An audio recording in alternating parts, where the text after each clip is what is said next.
Pine Ridge was the kind of place you could drive through and miss entirely if you blinked. A single stretch of road with a gas station, a diner, and a few shops that closed by 6 p.m.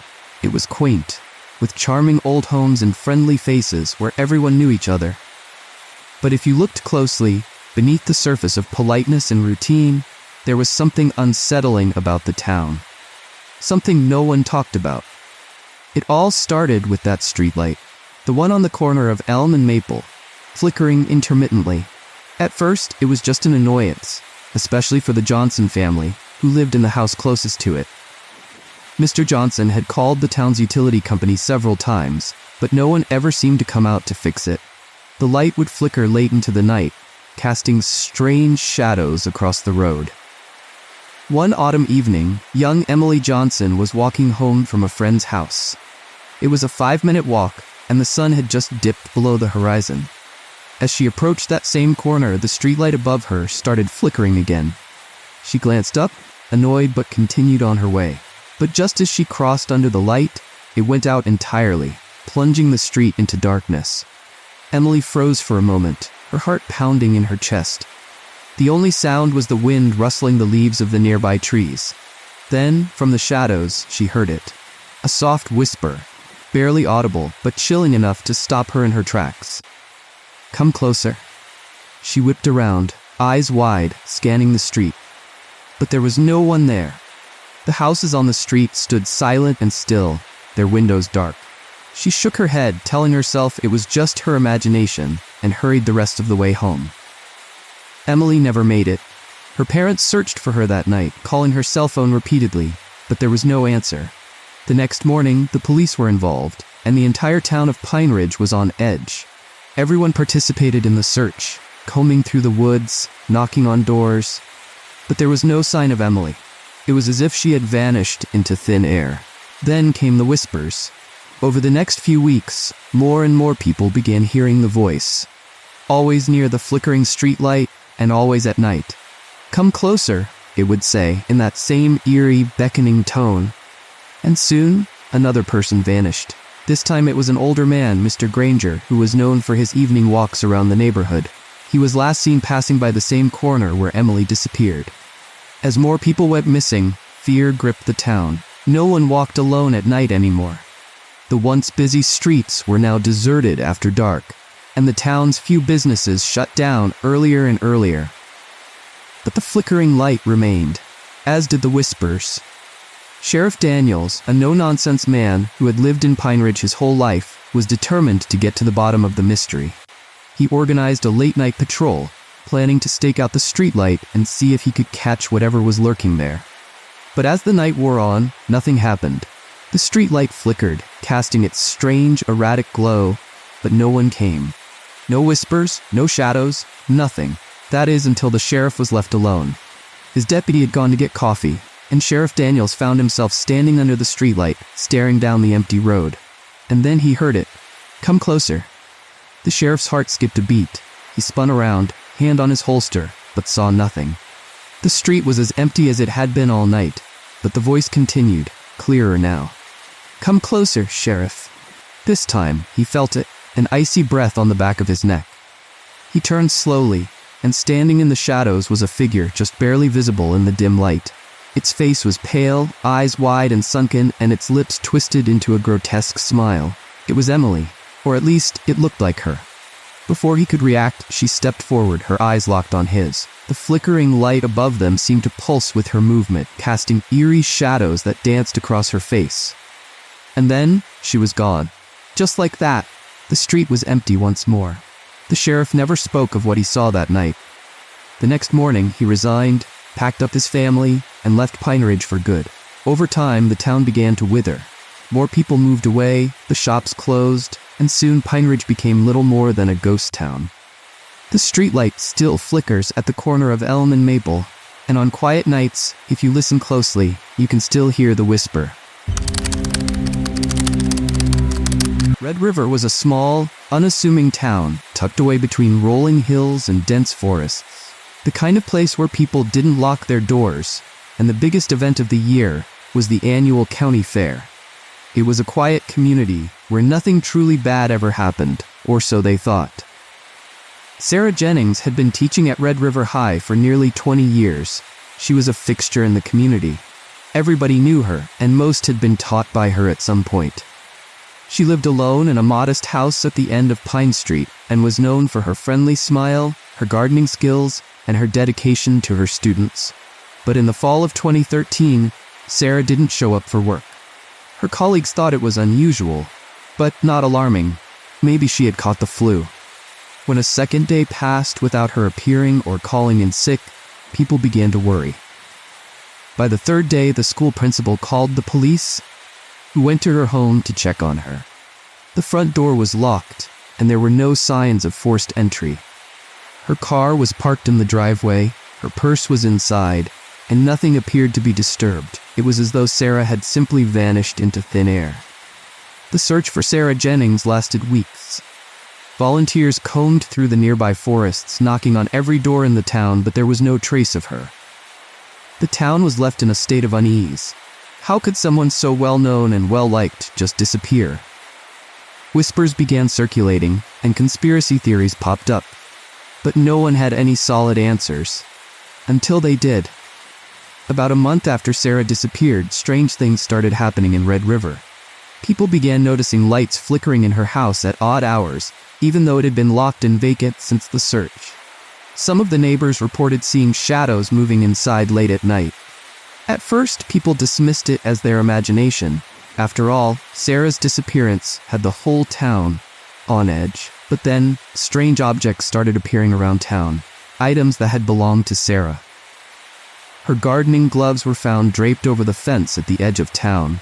Her favorite blue scarf was discovered hanging from a tree near the high school. And most chilling of all, her reading glasses were left neatly on the doorstep of her neighbor's house. The sheriff's department ramped up its investigation, believing that someone in the town was playing a cruel prank or trying to terrorize the community. The town was on lockdown. No one went anywhere alone, and curfews were implemented. Then came the night of the 25th of October. That night, the sheriff received a call from the school janitor. He had been working late, cleaning up after a high school football game, when he heard footsteps coming from one of the classrooms. Thinking it was a student who had stayed behind, he went to check it out. But what he saw chilled him to the bone. Through the small glass window of the classroom door, he saw Sarah Jennings, sitting at her desk as if nothing had happened. She was dressed in the same clothes she'd worn on the day she went missing, and she was grading papers like she always had. The janitor couldn't believe his eyes. He stood frozen in place for what felt like minutes, watching her go about her routine. He finally gathered the courage to open the door and speak to her. But as soon as he did, the room was empty. There was no trace of Sarah. The janitor, now pale and shaking, ran straight to the sheriff's office, convinced that Sarah's ghost was haunting the school. The sheriff, skeptical but spooked by the town's recent events, decided to check the school out himself. What he found would forever change the way he viewed the case. In Sarah's old classroom, on the desk where she'd always sat, was a fresh stack of graded papers, marked with her unmistakable handwriting. No one could explain it. The room had been locked up since her disappearance, and the only set of keys belonged to the janitor, who swore he hadn't touched anything. But the strangest part came when the sheriff examined the papers more closely. They weren't student assignments. They were Sarah's journal entries. She had written them in the days leading up to her disappearance, and what they contained was far darker than anyone could have imagined. Sarah had begun to suspect that someone was watching her. She mentioned strange occurrences at her house, footsteps outside her windows at night, items moving around without explanation, and an overwhelming feeling of being followed. In her final entry, written the night before she disappeared, she wrote only 2 chilling words: "He's here." The discovery of the journal entries led to a renewed investigation, but no matter how hard the police searched, they couldn't find any clues about who he was. The town grew quieter, more paranoid. People stopped going out after dark altogether. The case remains unsolved to this day. Sarah Jennings was never found, and her mysterious appearances at the school stopped just as suddenly as they started. Some believe that whatever haunted her in her final days took her somewhere beyond our understanding. Others think she's still out there, waiting, watching. And sometimes on cold, windy nights, students at Red River High claim they can hear the faint sound of chalk scraping across the board in Sarah's old classroom. The janitor never returned to the school, and many families have since moved away, but the legend of Sarah Jennings still haunts Red River. Silent Creek was a town you'd miss if you weren't looking for it. It was a place that seemed frozen in time, tucked away deep in the Appalachian Mountains, where generations of families lived and died without ever leaving its borders. The town had a dark past, but like most small towns, its residents didn't speak of it. They didn't need to. Everyone knew to stay away from certain places once the sun went down. The most infamous of these places was the old house on the edge of town, right where Silent Creek ran through the woods. The house had been abandoned for as long as anyone could remember, though rumors swirled about why no one ever stayed there for long. Some said the place was cursed. Others whispered about strange sounds and figures that had been seen near the property, but no one could prove any of it. Until the summer of 2017, when Jack and Olivia Harper moved in. The couple had been looking for a fresh start after a rough year. Jack had lost his job, and Olivia's mother had passed away, leaving them feeling suffocated by the city. So when they found the old house listed online for a fraction of what they were expecting to pay, they jumped at the chance. The listing called it a fixer-upper, but they didn't care. It was perfect, quiet, secluded, and just what they needed. Their first few days in Silent Creek were peaceful. The townspeople were polite, if a bit distant, and the couple spent their time cleaning up the house, preparing to make it their own. Jack spent hours clearing out the overgrown yard, while Olivia focused on repainting and making the place feel like home. But it wasn't long before strange things started happening. It began with the sounds. At first, Olivia thought it was just the wind rustling through the old trees outside. The house was creaky, and it was easy to chalk up the noises to age. But soon, the sounds became more distinct. Footsteps in the hallway at night, soft whispers just beyond the walls. Jack dismissed it, telling her it was just her imagination, that old houses make noises. But Olivia couldn't shake the feeling that they weren't alone. One night, as they were lying in bed, Olivia heard it again, those same footsteps, slow and deliberate, moving up the stairs toward their bedroom. Her heart raced, and she shook Jack awake, insisting he listen. But just as he opened his eyes, the footsteps stopped. The house fell silent. "I'm telling you, Jack, there's someone here," Olivia whispered, her voice trembling. Jack's frustrated, but he got up and checked the house anyway. Every room was empty. Every window and door locked. A few days later, while cleaning the basement, Jack found something strange. A large, heavy chest buried beneath a pile of debris. It was old, its wooden surface worn and cracked, and there were strange symbols carved into it that he didn't recognize. Curious, he dragged it out into the daylight and called Olivia over. Together, they pried it open. Inside, they found a collection of old, faded photographs. The pictures were all of the same house, their house, spanning decades. Some were dated as far back as the 1920s. But what caught their attention was that in every single photo, there was something off. A figure stood in the background, just barely visible, sometimes in a window, other times in the yard. Always there, watching. At first, they thought it was just a trick of the light, a shadow or a smudge on the film. But the more they looked, the clearer it became. Someone had been watching this house for nearly a century. That night, Olivia woke up to the sound of whispering. It wasn't coming from the walls this time. It was coming from the corner of their bedroom. She froze, her breath catching in her throat as she slowly turned her head. And there, standing in the corner, was a figure. A tall, shadowy shape, darker than the room itself. Its face was obscured, but she could feel it watching her, its presence heavy and oppressive. She couldn't move.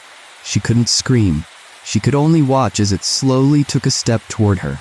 The figure vanished the moment Jack stirred beside her. Olivia broke down, sobbing to explain what she'd seen. Jack, unnerved but still trying to be rational, promised they would leave the house the next day. But they never got the chance. That night, as they packed a few essentials, the house came alive. The whispers were no longer subtle. They were everywhere, echoing through the walls from the basement to the attic. Doors slammed shut on their own, and windows rattled as if something was trying to get in or trying to keep them from leaving. Then, there were the shadows. They moved like living things, creeping along the walls, growing larger and darker by the second. Jack and Olivia ran, trying to escape, but every door they reached slammed shut in their faces. The figures were closing in, their whispers growing louder, more insistent. "Stay with us," the voices hissed. "You're home now." In a last desperate attempt, Jack grabbed Olivia's hand and pulled her toward the front door. But as they reached it, something unseen yanked Jack backward, pulling him into the darkness. Olivia screamed, but before she could help him, the shadows closed in, and Jack was gone, swallowed whole by the darkness. The next morning, the townspeople found Olivia wandering barefoot in the woods, her clothes torn and her eyes wide with terror. She couldn't remember how she'd gotten there or what had happened after the shadows took Jack. All she could say, over and over again, was, "The house, it took him." Jack Harper was never found. The old house on Silent Creek stands empty once more, its windows dark and lifeless. Locals say that if you listen closely at night, you can still hear the whispers calling from inside. No one goes near it anymore, because in Silent Creek, they know the truth. Once the shadows take you, they never let you go. Raven Hill was a picturesque, sleepy town nestled in a valley surrounded by rolling hills and dense forests. With its quaint streets, vintage shops, and old-fashioned lampposts, it looked like something out of a postcard. For generations, life in Raven Hill had been peaceful and predictable. But in the winter of 2015, something changed. It started with Greg Meadows, the town's butcher. He was a tough, no-nonsense man known for his early morning routine of opening the shop before dawn. But one cold January night, Greg's wife Marla woke up to find him standing at the window, staring blankly out into the night. His eyes were wide open, but his expression was distant, completely empty. "Greg?"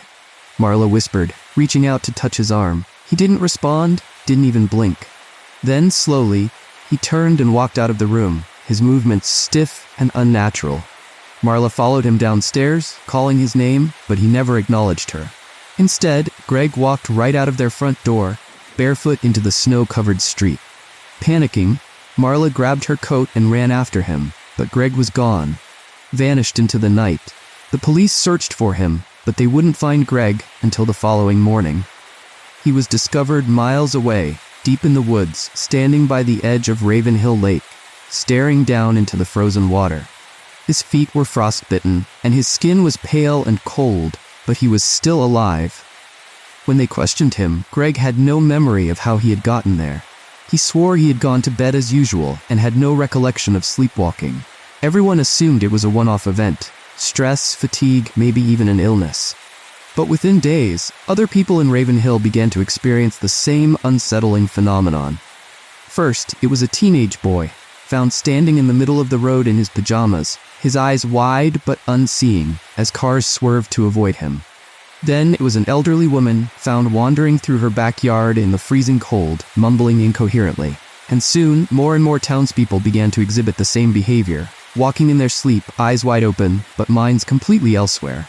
At first, the sleepwalking seemed harmless, if a little strange, but then it escalated. One night, Sarah Dempsey, a single mother of two, woke up to find her young son, Timmy, standing at the foot of her bed, staring at her with those same wide, unblinking eyes.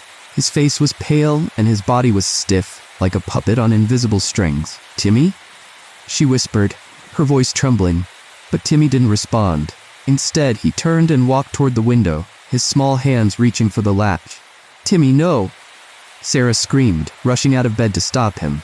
She grabbed him just as he managed to open the window, the freezing wind rushing in. But Timmy fought her, his strength unnatural for a boy his size. His eyes were open, but there was no recognition, no life in them. It was as though he was being controlled by something else, something far darker. Sarah managed to pull him away from the window and wake him up. Timmy had no memory of what had happened, just like Greg and the others. But now, there was no denying that something was very wrong in Raven Hill. That same night, 4 other families experienced similar terrors. Sleepwalkers across town were drawn to windows, doors, and in some cases, the river that ran through the outskirts of Raven Hill. It was as if something was calling them, pulling them toward the darkness. As the sleepwalking incidents grew more frequent and more dangerous, the town descended into panic. Families took turns staying awake at night, watching over their loved ones, afraid of what they might do in their sleep. The local doctor was at a loss. There was no medical explanation for the sudden epidemic of sleepwalking. It was like the entire town had fallen under a spell. Then came the night of the full moon. By then, almost everyone in Raven Hill had experienced sleepwalking or knew someone who had. People had started barricading themselves in their homes, trying to keep whatever was happening at bay. But on that night, nothing could stop what was coming. It began around midnight. One by one, people all over town began to rise from their beds. Children, adults, the elderly, eyes wide open but unseeing. They moved silently, mechanically out of their homes and into the streets. Entire families wandered out into the cold night, barefoot and dressed in their night clothes, moving in unison like sleepwalking zombies. They all headed in the same direction, Raven Hill Cemetery. Sarah Dempsey, one of the few still awake, watched in horror from her window as her neighbors shuffled down the street, their faces blank and their bodies moving with a purpose she couldn't understand. Her heart pounded in her chest as she watched them disappear into the fog that blanketed the cemetery. She couldn't take it anymore. Grabbing her coat and flashlight, Sarah ran outside, determined to find out what was happening. She followed the trail of sleepwalkers, her breath coming in short, panicked gasps, until she reached the cemetery. There, in the center of the graveyard, she saw them, hundreds of people, standing in a circle around an ancient, weathered grave. The stone was so old the name had long since faded. But Sarah could see something strange. A dark, shadowy figure standing in the middle of the circle. It wasn't human. It was tall, unnaturally thin, and its eyes glowed a sickly yellow in the darkness. The sleepwalkers stood completely still, their eyes fixed on the figure as if waiting for a command. The air was thick with the smell of damp earth and decay, and Sarah felt her stomach turn. She tried to scream, to call for help, but her voice wouldn't come. The figure's glowing eyes locked onto hers, and in that moment, she knew she had made a terrible mistake. Suddenly, the figure raised one bony arm, pointing directly at her. And just like that, the sleepwalkers began to move again, this time, toward her. Sarah turned and ran, her heart pounding in her chest as the entire town, under the figure's control, chased after her. She could hear their footsteps behind her, relentless, unfeeling. She made it back to her house and slammed the door, locking it behind her. But as she looked out the window, she saw them. Hundreds of blank faces, pressing against the glass, eyes wide and staring. The next morning, the sleepwalkers had returned to their homes, with no memory of what had happened. But Sarah would never forget. The town of Raven Hill still stands, but the sleepwalking hasn't stopped. Every night, more and more people are drawn to the cemetery, their minds lost to whatever dark force controls them. And as for the figure in the graveyard, no one knows what it is, or what it wants. But in Raven Hill, no one sleeps peacefully anymore. Black Hollow was a town where nothing much happened. At least, nothing that anyone talked about. It was the kind of place people moved to when they wanted peace, quiet, and distance from the chaos of the outside world.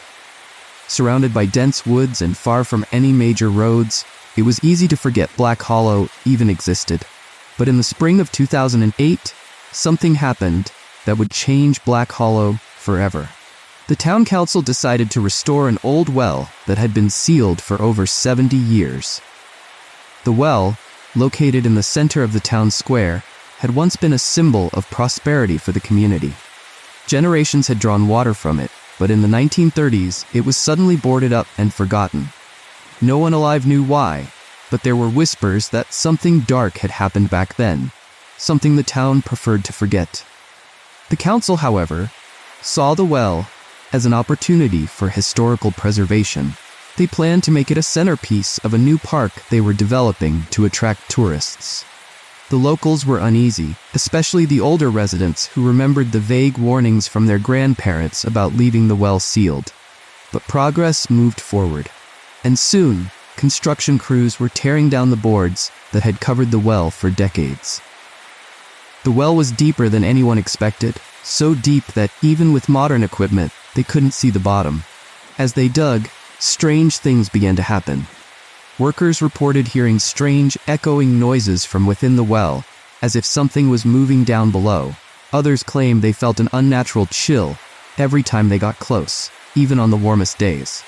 Then, one of the workers, a man named Doug, went missing. It happened in the middle of the day.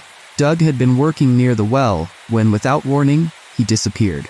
One minute he was there, talking to his coworkers, and the next, he was gone. They found his tools lying on the ground near the well, but there was no sign of Doug. His disappearance rattled the town, but despite a thorough search, Doug was never found.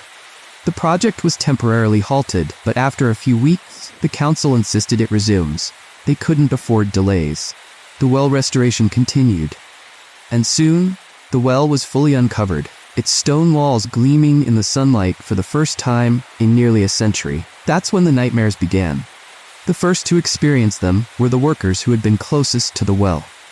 Each night, they dreamed of being trapped underground, surrounded by cold, wet stone. In their dreams, they could hear voices, whispering, calling their names, begging to be let out. Some of the workers started to lose sleep, their eyes sunken and haunted. But the dreams weren't just dreams. One by one, the workers who had been involved in the well project began to disappear. It always happened at night. They'd go to bed as usual, but by morning their homes were empty, their beds cold. No one ever heard a thing. Panic began to spread through Black Hollow. Families started leaving, afraid that whatever had been sealed away in the well had been unleashed. The townspeople demanded the well be closed up again, but the council refused, insisting that the disappearances were unrelated. That's when Sarah Jennings, a local historian, came forward with something she had found while researching the town's archives. Buried deep in the town's records, she discovered an old journal belonging to a man named Robert Hale, one of Black Hollow's founders.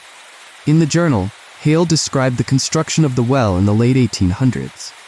But the journal also mentioned something disturbing, something no one had known about. According to Hale, the well was built on top of a natural sinkhole, a massive underground cavern that stretched for miles beneath the town. During construction, the workers uncovered something deep within the cavern, something they described as ancient and evil. Hale wrote of strange symbols carved into the stone walls and bones that were far older than anything human. The workers who had uncovered the cavern began to experience strange symptoms, sickness, hallucinations, and eventually madness. Several of them disappeared, never to be seen again. Fearing for the town's safety, Hale and the remaining townspeople decided to seal the well and bury the entire incident. They hoped that by boarding up the well, they could contain whatever was lurking beneath. But now, over a century later, the well had been reopened, and whatever had been sealed away was free once again. As Sarah shared her findings with the town, the situation grew even more dire. More people disappeared, and those who stayed behind began to see things. Shadowy figures moving in the streets at night, strange lights glowing from within the well. Some claimed to hear voices, like the ones from the workers' nightmares, calling them to the well. One night, Sarah herself was drawn to the well. She had been doing more research, trying to find a way to stop whatever was happening, when she heard it, a low, eerie hum, echoing from the well. The sound was hypnotic, pulling her toward it, despite every instinct screaming at her to stay away. When she reached the well, she saw it, something moving deep within the darkness, just beyond the reach of her flashlight. It was massive, writhing, its form shifting and pulsing like it was alive. And then the whispers came, louder this time, more insistent. They weren't asking to be let out anymore. They were demanding. Sarah turned to run, but it was too late. The ground beneath her feet shifted, and she fell, tumbling into the well. As she fell, she could hear the voices growing louder surrounding her, filling her mind with dark, ancient secrets. The next morning, Sarah's body was found at the bottom of the well. But the look on her face, the twisted, terrified expression frozen in her final moments, told the townspeople everything they needed to know. Whatever was in that well wasn't done yet. The town of Black Hollow is abandoned now. The well has been sealed once again, but no one dares go near it. The few who remain speak of the strange things that still happen at night, the whispers in the wind, the flickering lights in the distance. Because whatever was sealed away in the well all those years ago, it's still there, waiting. As the tales of small towns and their terrifying secrets come to an end, one thing remains clear. Sometimes it's the quietest places that hide the darkest horrors. These seemingly peaceful towns, tucked away from the hustle and bustle of big cities, have their own chilling pasts, filled with things we may never fully understand. And as these stories have shown, no place is ever truly safe. So the next time you find yourself in a small town, whether visiting or passing through, pay attention to the whispers, the rumors, and the places that the locals avoid. Because behind every smiling face and every charming street, there could be something lurking in the shadows, waiting to be uncovered. Thanks for watching, and remember, these stories are true. The horrors that unfold in these small towns can happen anywhere, maybe even in your own hometown. Don't forget to like, comment, and subscribe if you want more real horror stories that will keep you awake at night. And as always, stay curious, but stay safe.